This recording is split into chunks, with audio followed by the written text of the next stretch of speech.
Oh, sorry, I forgot that we were recording. Anyway, I'm just actually reading this holiday gift card that Wizard of the Coast sent me. It was really sweet. It's the first year they did this for me, which is really cool. They also gave me this nifty little holiday card, which is Top Deck the Halls. Really sweet art, nice homage, and I think I know the perfect place to put this card. We're going to put it on my holiday tree of the Crawling Barrens. Here we go. Let's readjust this. There we go. And we'll just put it right over here. But as stated before, this tree is a little bit barren, and we could probably spruce it up a little bit. How are we going to do that? Well, let's find out in this holiday edition of the Brewing Labs.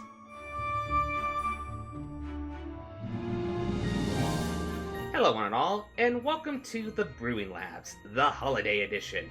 Now, as stated before, we're actually going to go through a few decks in this episode of the Brewing Labs, specifically 3. We're going to actually show off each deck, kind of like show off the deck list and such, as well as show off a gameplay of it just to show how the deck overall works. Now, all these decks are rotated around one specific card, which is our little Crawling Barrens here. A colorless land that has an activated ability of 4, and when you activate it, you put 2 counters on it and change it into an elemental creature. Now, this is a cool card for control decks, but the catch-22 is, it's just a creature with no abilities. No menace, no trample, no thing to spruce it up. It's, as the saying goes, it's crawling, but it's barren.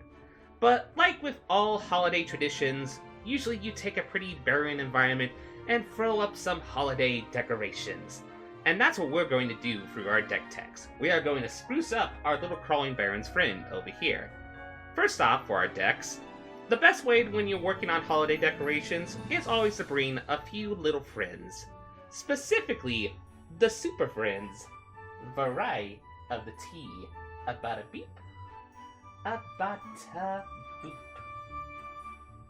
Let's show off the deck, shall we? So, with this deck, as stated before, the way that we're actually going to help our Crawling Barrens be decorated for the holiday season is actually to have a bunch of Super Friends help us out, aka Planeswalkers.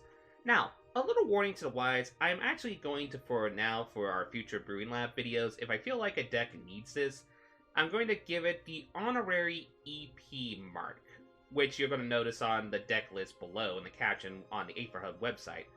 What does EP stand for? It stands for Experimental Play. This is a basic way of me saying that while if you have the cards, it might be fun to play with on casual mode or even to just try it on rank, I would not necessarily recommend this if you're grinding the ladder. Let's just put it like that. I think you're mostly just doing this to see the fun interactions and just see the shenanigans. And for this one, this is definitely a experimental play deck. For our curve, we have our early game Blood Cheese first and Chainweb Arcaneer to help deal with the Rogue matchup and early game spot removal. Heartless Act does the same thing. We put the Elysian Carotid in this to help us with the mana fit scene since we are a 4-color deck. We also have some Scavenging Ooze to help eat some stuff and get bigger. We also have Shadow Skull Smashing as a 1-of in the list just because it's good spot removal. And then for the Planeswalkers, we have it each as a 1-of within this deck design. Like I said, it's experimental. We have Basri Cat, since if the Crawling Barrens is on the battlefield, it can give it a +1/+1 counter and have it gain Indestructible onto end of turn, which is very nice. Balagad Recovery is in here just to help us recover cards that are from the graveyard. Cultivate helps us with ramp. The Royal Scions helps spruce up our creatures / also the Crawling Barrens. Just being able to give our creatures +2 and First Strike and Trample, very nice. And just being able to loot, very nice as well. We also put Rada Hall of the Keld in here as just a creature if we can't get the Crawling Barrens to have the stats. Just a creature that we could put the quote-unquote stats from the Planeswalkers onto. Plus also it's just good ramp, allows us to essentially, it can be a pretty good mid-range threat. We also have Extinction Event as just a board wipe, since you kind of need to have board wipes in Planeswalker-centric design decks to help protect your Planeswalkers. We put Garruk Unleash in here since it gives us Crawling Barrens Trample, plus I can't really remiss if I didn't include the Royal Scions and Garruk in the same deck. I mean, come on. That's a flavor win. And of course, I put the Eldraine Garrett 2 in here, because if we can get it to its ultimate, being able to make it where every time our Crawling Bones activate, it gets +3/+3 and trample, very nice. We also have Questing Beasts in here, yet again. If we don't have a Crawling Barrens out, this is another creature we could just add more stuff to it, because of course it needs more tests, because why not? One of the more powerful Planeswalkers in the deck in general is Nissa the Shadowed Bows, mostly because its +1 activation ability does help us to make our Crawling Barrens into a creature without having to do the mana sink on it. And if it already has counters on it, it actually is perfect, because then we just make it a free 3 elemental creature, and then it just adds the power and toughness of the counters. So let's say it has 2 counters on it. You activate Nissa the Shadowed Bow, then it becomes a 5/5 creature with menace and elemental, so then attack, be aggressive, nice. We also throw Perukanos in here just to help us against the mill matchup as well. We also throw in Clackbridge Troll just because for fun, and also it's semi-card draw. We put, of all fiends, a pretty much a Planeswalker deck commander into this, because giving the creature's first strike is nice. And this is, like I said, a casual deck, so this is for fun. We also throw Terror of the Peaks in here, just as kind of like a way to just have another powerful creature. Elder Gargroth is also really good. We also have Vivian Monster's Advocate in here, because it allows us to constantly get creatures with really nifty ability counters that are going to be relevant in a later list. Hint, hint, wink, wink, nod, nod. But we also have in the top end, Turntable Symbiosis, just helps us to filter and help us get a creature. We have Ruinous Ultimatum and Eerie Ultimatum. Since most of our list kind of has a Highlander angle with the Planeswalkers, as long as our opponent's not playing any graveyard hate, being able to return all of our Planeswalkers with Eerie Ultimatum that get removed early in the game, very nice, as well as all of our creatures and such. Our land base is a bit of a pile, if I'm being honest, but it's 2 plains, 1 island, 1 swamp, 2 mountains, 2 forests, 4 Selesnya Pathways, 4 Ketria Triomes, 3 Ketria Triomes, 3 Indafa Triomes, 3 of our Crawling Barrens, and 2 Fabled Passage. Now that we showed off the deck, let's see how it does in a game of Magic the Gathering, shall we? And let's see how festive we can make this Crawling of the Baron with this deck. Okay, here, what do we got here? We're going against a classic character of the Disney property. Okay. Silliness aside, let's see what shenanigans our opponent are playing. Okay. We don't have a Crawling Barrens, but we do have Ramp, and we do kind of have the Ultimatum spells here, so we could build up into a Ruinous Ultimatum and kind of sandball it. That probably is the approach here. So we're going to keep.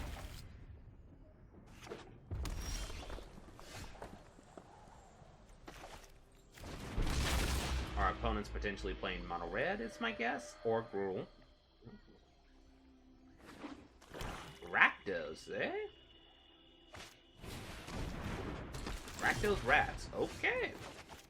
That's a surprise.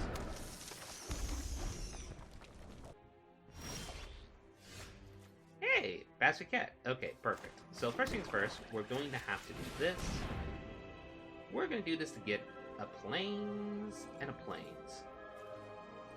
Put 1 Plains on the battlefield, because we do need to get our Plains to help build up to the Ruinous Ultimatum. We're not going to attack in, see what our opponent does. I do have to admit, it is nice to see some opponents go with all trying to play different type of basics within their deck design. Ah! Village Rights on the Rat token, eh? Okay, get yourself card draw. I see, I see.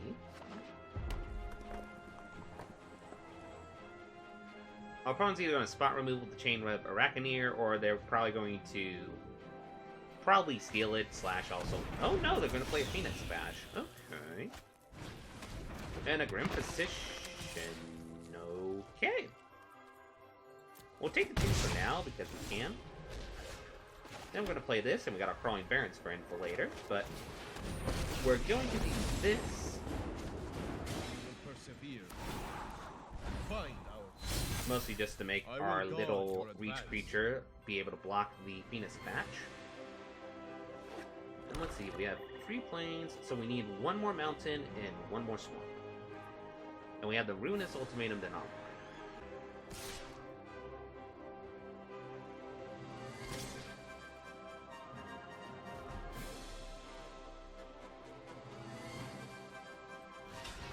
I smell a combat trick, but show me the trick.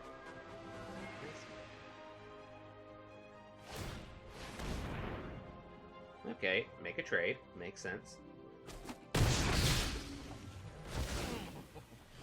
This is getting rough.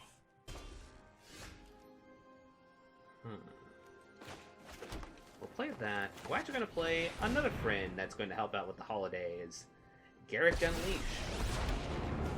We're going to make a peace token. I've got fun friends. And we're going to put a counter on the peace token. Oketra's love is your shield. So I'm going to make a rat token. Okay. Really, a cultivate would actually be kind of lovely here, because then we could use the cultivate to essentially get the last bit of mana we need for the Ruinous Ultimatum.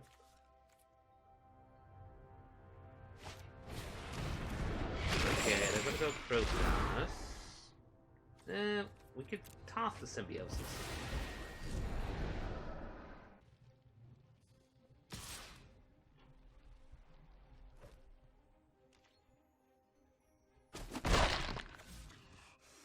My anger's growing.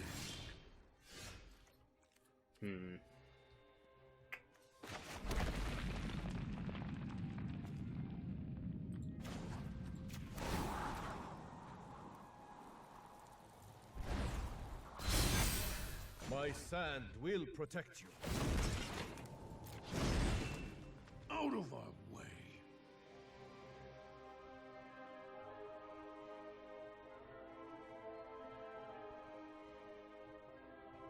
Okay, this is going to be an experiment, because if I recall how this is worded, it's still going to have a +1/+1 counter on it. Respect for Okay, nature. the ability resolves before... Okay, it checks whether or not that happens. Okay. This is perfectly fine, though, because we just mostly want the extra chunk blocker. Plus, we also have a Ruinous Ultimatum to bring back our friend Garrick, so... everything's good.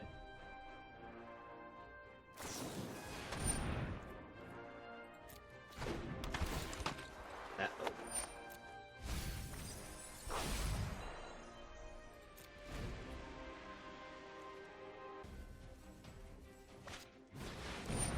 Okay.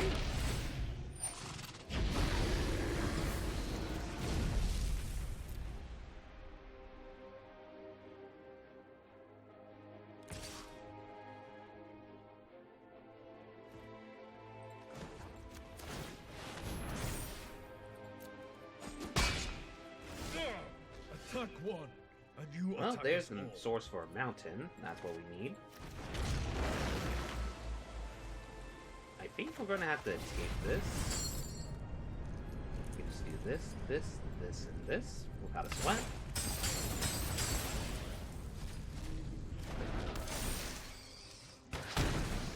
Plus, also being able to spot removal that is le perfect.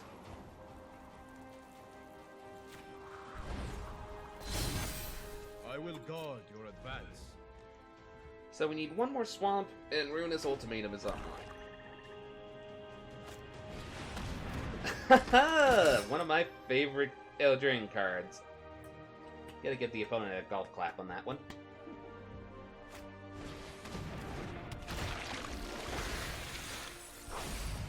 No penny for damage for us, which is nice.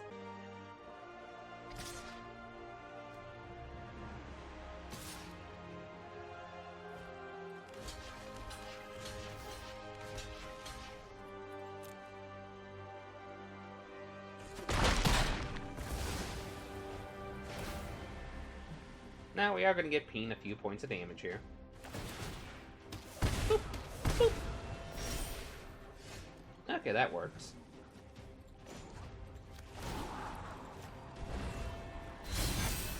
My sand will protect you. Bye-bye to that. We're just going to add counters on here and not become a creature just yet.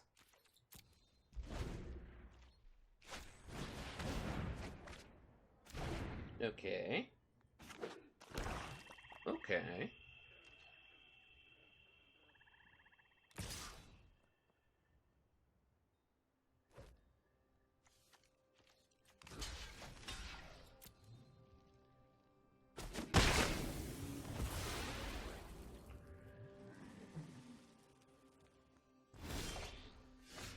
Well, that works. First things first, I'm gonna do this. We might as well, let's see. We're gonna get a swamp. And we'll just get another forest. Then, we are now going to give our little crawling barrens Bastard Cat's going to put the ornament of indestructibility on it, presuming our opponent does not remove it.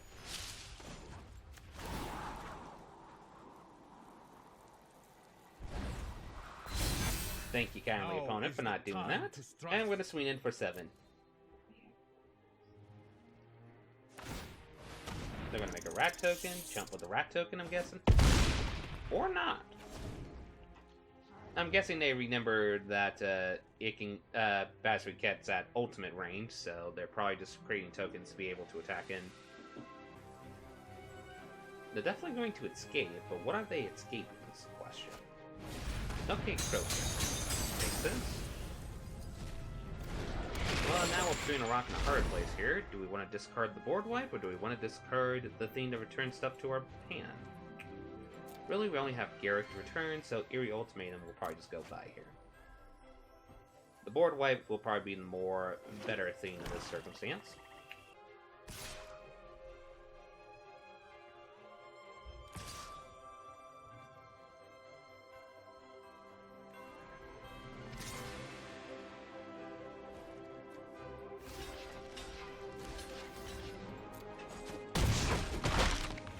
I offered you peace. Well.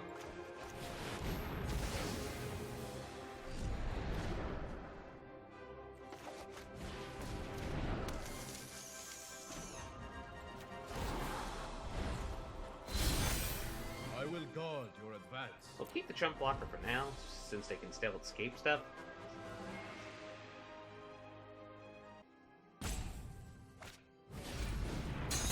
Of course, they need that one because they need a card draw. Makes sense.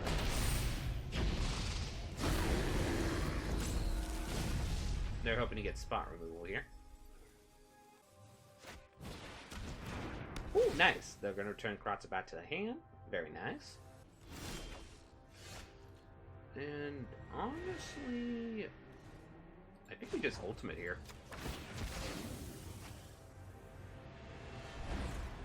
This is the yield of our crop.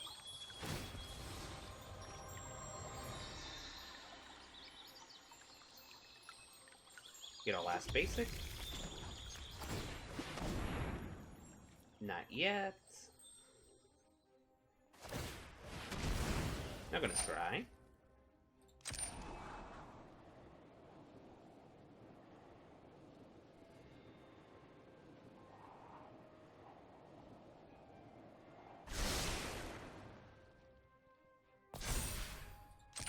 Not yet. We're gonna activate it one more time. Then we're gonna make it into a creature. And we are going to create a soldier and put +1/+1 on all the things. Your allies will support you. And we're going to attack in for lethal.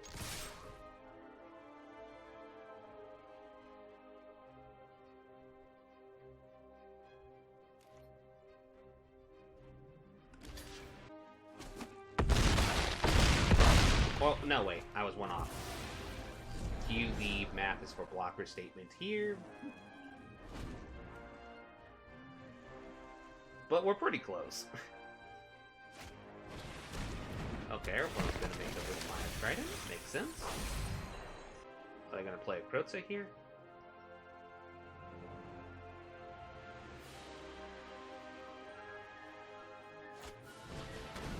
The answer is yes.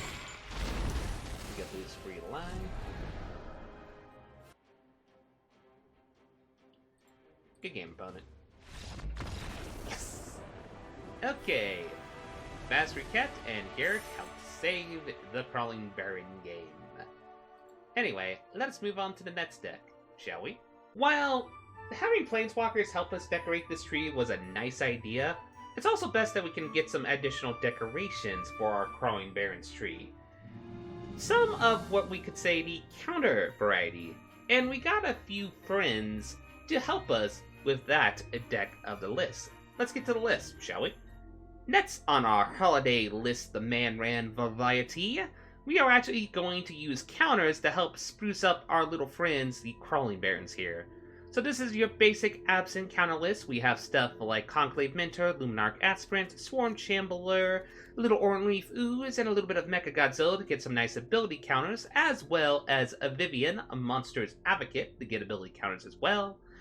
Now, the way that we're going to make our mainland have this is with one powerful one-drop artifact, which is the Ozolith. Pretty much whenever a creature we control leaves the battlefield, if it has counters on it, those counters get put on the Ozolith. So you can probably see where this is going. Essentially, when our creatures leave the battlefield, it's going to spruce up the Ozolith, and once we have our mainland out, we're going to make our creature into a mainland, or mainland into a creature, specifically, word jumble there, and then be able to transfer all the counters onto the Crawling Barrens. So that is the primary game plan. We also have some early game control with Agonizing Remorse and Inscription of Abundance, as well as Mythos and Nephrois to help us remove anything we need, with a little bit of Extinction Event for board wipes, just to be safe.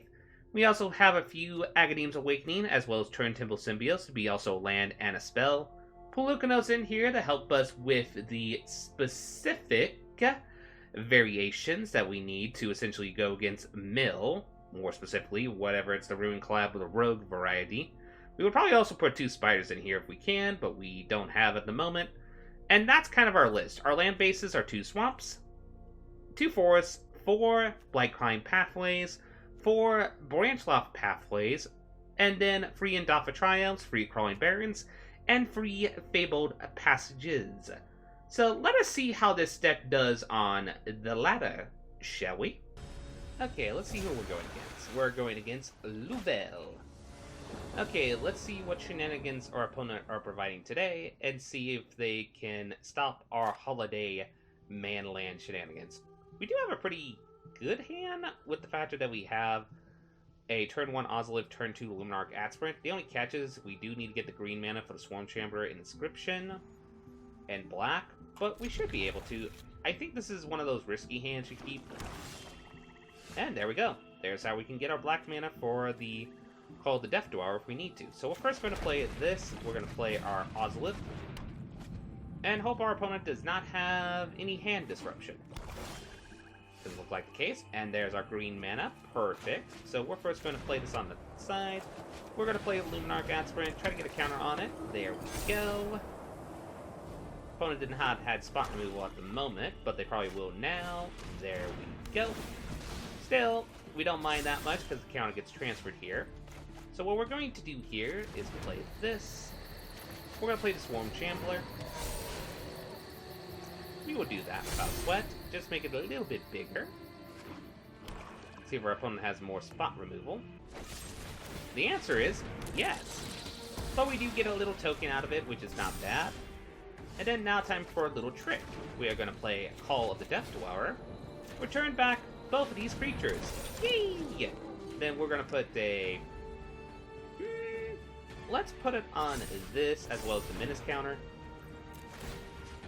And let's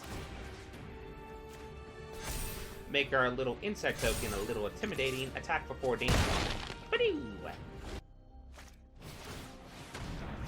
Our opponent's going to play Inevitable End on that.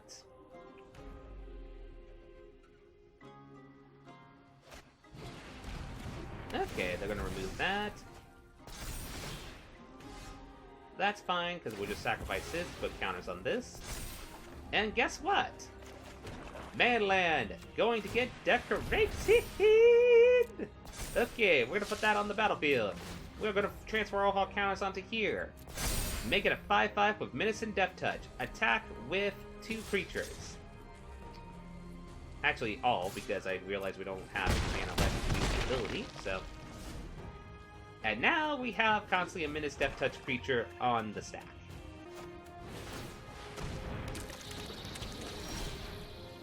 Okay, now we're just going to sacrifice this.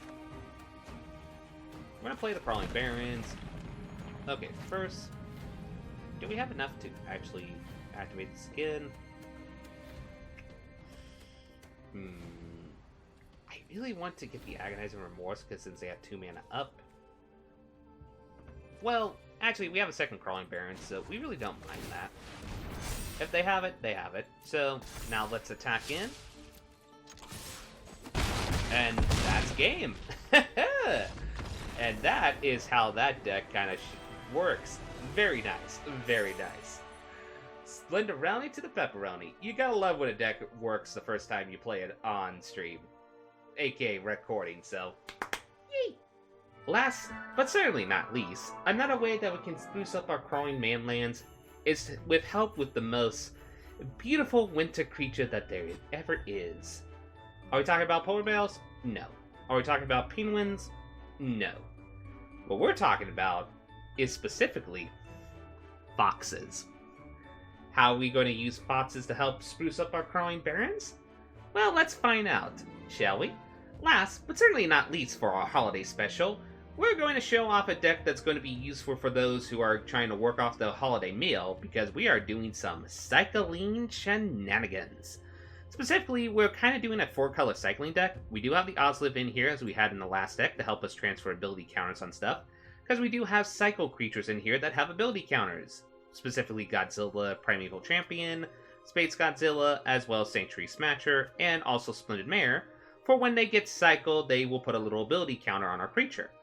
As well as we put the Flourishing Fox in here, just as a good early game drop, because whenever we cycle a card, it gets counters on it. If it gets removed, we transfer those counters onto the Ozliv, which then essentially we can then transfer all these counters onto our friend the Crawling Barrens. Now, I made this one just the 2 of in this list, mostly because we are doing a lot of cycling, so I figured we would cycle into the land pretty easily. Other than that, it is just our basic cycling shenanigans. We also throw in our second fun elemental Fox friend to help make our cycling cheaper, as well as our activation of our manland cheaper. Going from 4 mana to activate the Crawling Barrens to 1 mana, or 2 mana specifically. Actually, let me check. Yeah, it goes down to 2 mana, so that is very, very nice to help us out with our manland shenanigans. Other than that, it's just your basic cycling. We have all the cycling cards that you can think of within this color pie. We do throw in free Balaget recoveries to essentially just help us recover cards that we'd want to replay again, or even cycle if necessary. We also throw in some Agadene's Awakening to help us reanimate.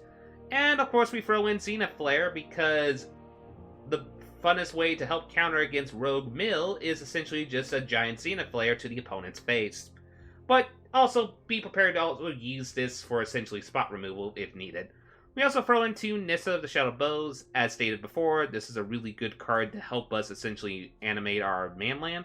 But also, its minus actually works with this deck, since if we can get enough lands onto the battlefield, we could actually reanimate our creatures we cycle for ability counters back onto the battlefield. Nevertheless, our land base is just 1 plains, 2 swamps, 1 mountain, 1 forest, a few Blightclimb pathways, a few Timber Crown pathways, and a few Needle Verge pathways, as well as the Crawling Barrens and the Fabled Passage. So how's this deck going to do? Well, let's find out, shall we? Here we go. Let's see, we're going against a peculiar username, so let's see what shenanigans we have with our list. We got the Ozliv, we do got our Fox friend. The problem is our land base is a little bit finicky, so I do think it's a Mulligan.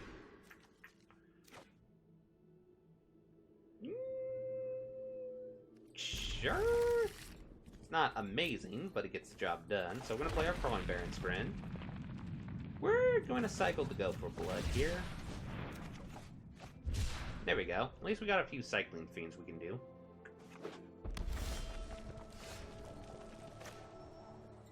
I'm first going to cycle this, see if we get into something.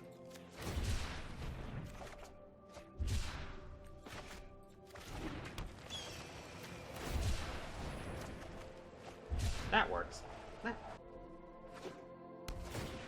Looks like our opponent's playing Rakdos shenanigans. So we do have a choice to either play the plains or the swamp portion of this. Also, hello opponent, just thinking here. Okay, so we're going to play the swamp portion. We're going to cycle this.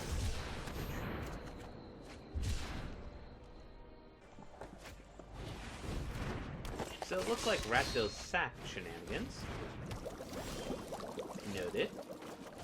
We're going to play our Ozliv friend. We're going to play this, go get a mountain.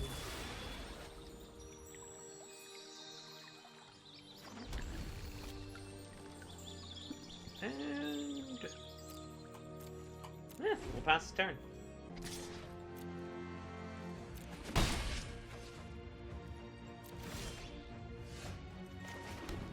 Okay, now we're going to play this.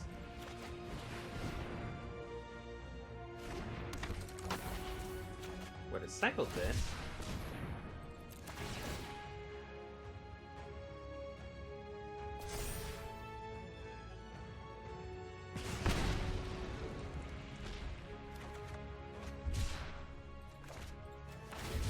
We're going to cycle again.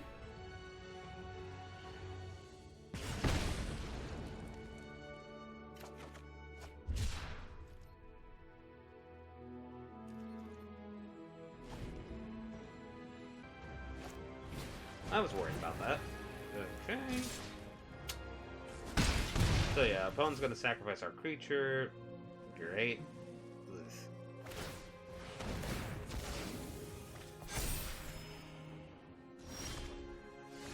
Well, on the bright side... I'm gonna play this as a mountain.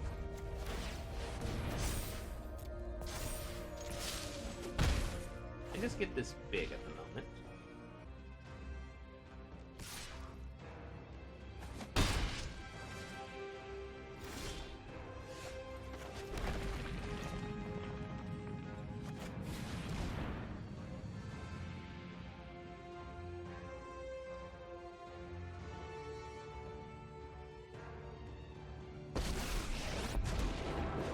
Plus it on our mainland. You are my enemy. The land will devour. And as stated before, due to the fact that the elemental creature becomes big, now our opponent has a choice here. Do they take rid of the mainland? If they decide to do that, that's perfect. In that case then, we're just going to put counters on this, not make it into a creature for obvious reasons. But we still transfer our 2 counters onto the Ozlith, which is perfect.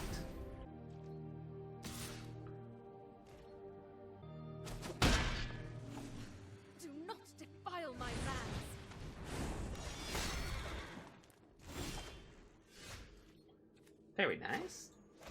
I'm gonna play it as this one. We're actually going to make this into a creature. And then we are going to cycle.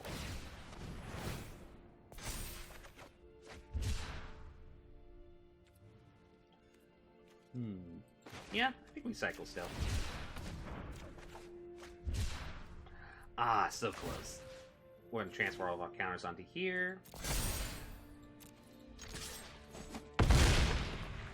Thanks.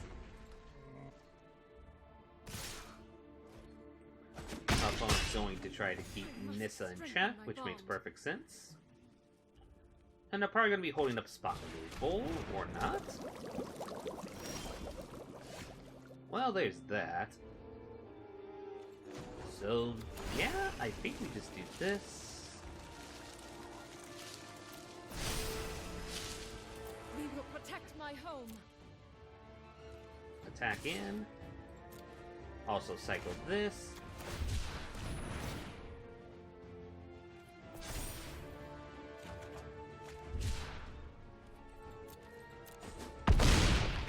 Just get some life. We'll also say good game to the opponent since they decided to do that. We're going to just ramp a little bit more just to be safe. Though, to be fair, we do got the game with Zenith Flare, so...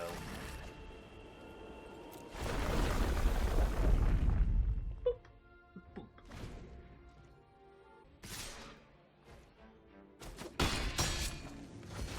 Okay, opponent takes care of Nissa. Do they have a trick up their sleeve? Okay, they're going to try to draw into one.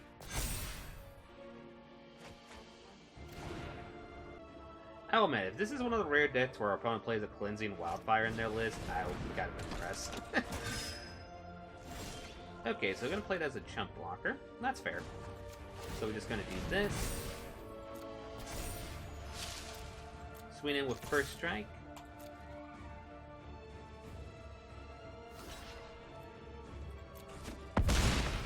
gain some life, and bada boop, good game. Splenderoni to the pepperoni. Yes. And that's all the list for our Crawling Barrens Holiday Spectacular. I hope you all enjoyed it. I know the decks were not the most refined decks in the world. They're definitely in the janky variety, which that's what the Brewing Labs specials in, dare I say. Nevertheless, I hope everybody has a safe and happy holiday season. Whether you're being with close family, whether you're doing it, whatever you're doing, I just hope you do it safely and just have a lovely time.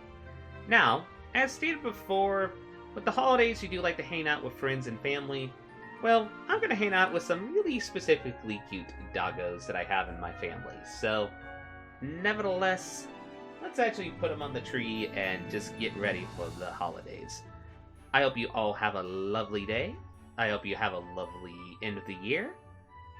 And hope for fancy shenanigans. One PS note to note before I go off. I am actually going to be taking the holiday break off a few weeks and such. I'll probably still do some casual streaming here and there, but mostly I'm going to be taking the break off just to hang out with family and friends, of course.